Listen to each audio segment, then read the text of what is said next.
गुबुन गुबुन बोसोराव फालिनाय बायदिनो दिनै गुरुबासा ओनसोलनि हिन्दु धोरोमनि सिबियारिफोरा इसोर राम नामिनि जोनोम सान फालिदों। इसोर राम नामिनि जोनोम सान फालिनाय हाबाफारियाव गोबां रायजो राजाफोरजों लोगोसेयैनो 14 नं चिरां दुवार ब्लक इउपिपिएलनि आफादगिरि बिद्दाव मोसाहारिया बाहागो लायो। लोगोसेयैनो बे फालिथायनि लोब्बायै बाइक रेलि खालामनायखौ बिथाङा बेखेवनानै होयो।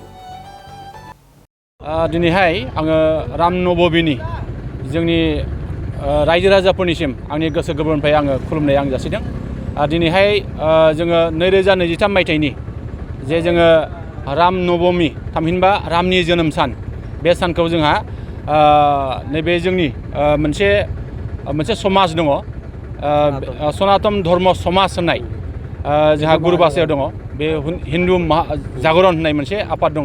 बे आफादा दिनैहाय नैबे गुरुबासायाव थानाय जोंहा मोनसे हनुमान मन्दिर दङ। बे हनुमान मन्दिराव दिनैहाय नैबे बिनि गेजेरजों दिनै मोनसे माबानिफ्राय सामथाइबारिनिफ्राय दागगारिसिम जे मोनसे बाइक रेलि खालामनायनि मोनसे बिथांमोनहा हाबाफारि लादों। आरो बे हाबाफारियाव दिनैहाय जोंहा गोबां जोंनि रायजो राजाफ्रा बाहाय बाहागो लादों। बाहाय नोङो गुबुन गुबुन सनातन धोरोम सिबियारि बिथांमोननि गेजेरजों नैबे हाबाफारिखौ बिथांमोना खुंनो नाजादों। आं खोब गोजोननाय मोनदों। बे हाबाफारियाव आं नुजाफैनो मोननानै आङो गोजोननाय जासिगोन। आं दिनै मिजिं खालामदों जे रामनि जोनोम सानखौ दिनै सारा बिटिसिनि अनगायैबो बिटिआरनि अनगायैबो आसामनि अनगायैबो सारा भारतआवनो दिनैहाय नैबे रामनि जेनोखि जोनोम सान बे जोनोम सानखौ दिनै फालिगासिनो दङ। आरो जोङो दिनैहाय अय'ध्यायावबो बे जोनोम साना दिनै फालिजागासिनो दङ। आरो सारा भारतआवनो बे बिथांनि जोनोम सानखौ दिनै फालिनानै जे जोंनि गेजेराव भारतनि गेजेराव मोनसे धोरोमनि जे जावरिखांनाय, बे जोंनि भारतआ गंसे हिन्दु धर्म हिसाबै बे धर्मनि गेजेरजोंनो सारा बुहुमखौ जोङो मिथिसार होनांगौनि थाखाय दिनै बे जागरणखौ बिथांमोना खालामदों। आरो बिथांनि जोनोम सानजों लोब्बा लाखिनानै दिनै जोंनि गेजेराव गोजोन खौसेथि अनलायलायनाय आरो जौगालायनाय बे थांखि आरो मिजिंखौ लानानै दिनै सारा भारतनि सिङावहाय बा सारा बुहुमावनो दिनै रामनि जे जोनोम बे जोनोम सानखौ जों फालिनायखौ नुदों। आरो जों मिजिं खालामो बे फालिनायजों लोगोसेयैनो जोंहा जोंनि गेजेराव गोजोन खौसेथि गायसननाय, जौगानाय गायसननाय बे थांखिया निसय जाफुंसार जानो हाथों बेखौ जों मिजिं खालामदों। आं आसा खालामगोन दिनैहाय सामथाइबारिनिफ्राय जिखिनि जोंहा दागगारिसिम जे बाइक रेलि जोङो खालामनो सानदों, बे बाइक रेलिया जाहाथे मोजाङैनो जाफुंसार जागोन। आरो जोंनि गेजेराव बे मोनसे मोजां मेसेज, जे रायजोफोरनि गेजेराव मोनसे मोजां मेसेज जों सहैदों। आरो जोंनि गेजेराव खौसेथि गोरोबलायनाय अनलायनाय जोंनि गेजेराव फैथों, आं बेखिनिखौ आं मिजिं खालामो। সকলোতকৈ আগত আমি সকলো ৰামনৱমী আজিৰ দিনটোৰ সকলো ভক্তগণলৈ শুভেচ্ছা যাচিলোঁ। আৰু বহুত বহুত ধন্যবাদ সকলো ভক্তগণে আমাক আজি সহায় কৰি আছে।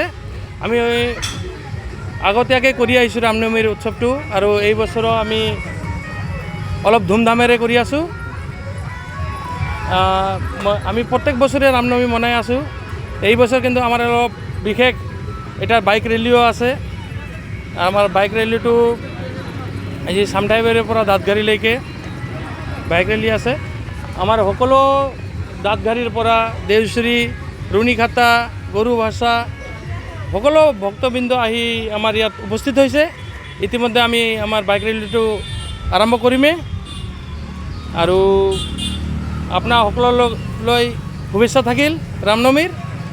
সকলো ভক্তবৃন্দক আমি বিশেষভাৱে আদৰিছোঁ। আগতীয়াকৈ আমি আকৌ অলপ ধুমধামেৰে কৰি যাম বুলি আশা কৰিছোঁ। আৰু আপোনালোকেতো আছেই, চায়ে আছে, সকলো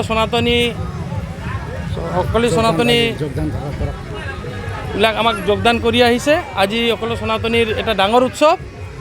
আৰু আমাৰ ইয়াত আমি যেনেকৈ গোটেই পিছত কেইটা বছৰ পাৰ কৰি আহিছোঁ, এনেকৈ আমি আগত আৰু এনেকৈ পাৰ কৰি যাম। কি কি কমিউনিটিৰ পৰা মানুহ ওলাই আছে? আমাৰ ইয়াতে সকলো কমিউনিটিৰ মানুহ আছে। আমাৰ ইয়াত বড়ো, আদিবাসী, নেপালী, বিহাৰী, বাঙালী সকলো কমিউনিটিৰ মানুহ আমাক আহি যোগদান কৰিছে। আপোনালোকে দেখাব পাৰে এইফালে, আপোনালোকে অলপ এই আমাৰ ভাই বন্ধুবিলাক বাহিৰৰ পৰা চব আহি পাইছে এতিয়ালৈ আৰু আমি এতিয়া অলপ পাছতে 10-15 মিনিট পাছত ইয়াৰ পৰা আমি বাইক ৰেলীটো আৰম্ভ কৰিম। আমাৰ ইয়াত হনুমান মন্দিৰ গৰুবাচাতত স্থাপিত হোৱাৰ পিছত ৰামনৱমী আমি গোটেইখিনি যিমান জনগোষ্ঠীৰ মানুহবিলাক আছে, হিন্দু সনাতনৰ মানুহবিলাক যিমান আছে আমি পালন কৰি আহিছোঁ আৰু আমি যিমান পাৰিম যিমান মানে আদৰি মানে যিমান হিন্দু মানুহবিলাক আছে, সনাতনবিলাক ধৰ্মবিলাক মানুহবিলাক আছে, চবকে লগ লগেই আমি আকৌ ডাঙৰ কৰিব চেষ্টা কৰিম আৰু যিমান সাধাৰণ মানুহ আছে সিহঁতক আমাকো লগ সাহায্য কৰক, সান্তনা দিয়ক, আমি আকৌ পাৰি পাম। এইকাৰণে মই এইটো অনুৰোধ জনালোঁ আপোনালোকক। আপুনি এই প্ৰগ্ৰামৰ কোনোবা ডাঙৰ আলহী মাতিছে নেকি? আমি ইয়াতে ধৰ্মৰ মানে এনে আলহী মাতা নাই, মানে এনে লগৰীয়া ওচৰে MCLবিলাকো মাতিছোঁ। আকৌ এইফালৰ পৰা আৰু 2জন মানুহে পাৰ্টিৰ মানুহবিলাকো মাতিছোঁ। অলপ মানে চবে মানে একেলগে থাকিম, ভাল থাকিম, শান্তি আদৰিছোঁ, এইটোৰ কাৰণে মই জনালোঁ। क'क्राझार सहरनि साखाथि तितागुरियाव थानाय मानास पाब्लिक स्कुला 2023-24 सोलोंथाइ बोसोरनि गोदान मुं थिसननाया सोलिगासिनो। तितागुरियाव थानाय इंराजि बिजोंनि मानास पाब्लिक स्कुलाव दासान्दि नार्सारिनिफ्राय 7 थाखोसिम गोदानै मुं थिसननाया सोलिगासिनो। बे फरायसालियाव गुन गोनां सोलोंथाइ होनायजों लोगोसे फरायसाफोरनि थाखाय दं मोजां खाबुफोर। थाखो फोरोंथायनि अनगायैबो yoga classes, basic computer education, English speaking skills, maths and science projecting, highly experience faculty आरो स्मार्ट क्लासेसनि खाबुफोर दं।